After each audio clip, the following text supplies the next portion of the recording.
Hello guys, grabe nakakatakot yung ulan ngayon. Ayan oh.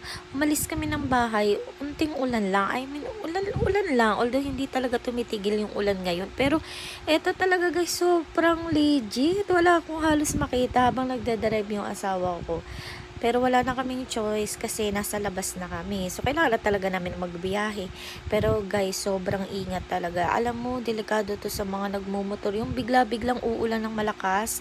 Pero ito talaga ang purpose kaya kami umalis. Kasi itong asawa ko gustong i-advance ang kanyang birthday gift. Kahit August pa naman, day. Dong, ang birthday mo, August pa. Gusto ay advance. Pero ending, wala kaming nagustuhan. Wala siyang nabili. Tapos, itong kapatid ko, oh, alam ko kapatid ko yan eh, nakita ko, naku, nasa jeep. Pababa na ata to guys ng bahay, kaya dyan na siya na jeep. Pero nakakabigla, yung makikita mo na lang yung kapatid mo nasa jeep pa. Ayan, bababa na ata to kasi pauwi na yata siya. Pauwi na din kami. So, ayan guys. So, thank you for watching. Please like, please subscribe, and follow my vlog. God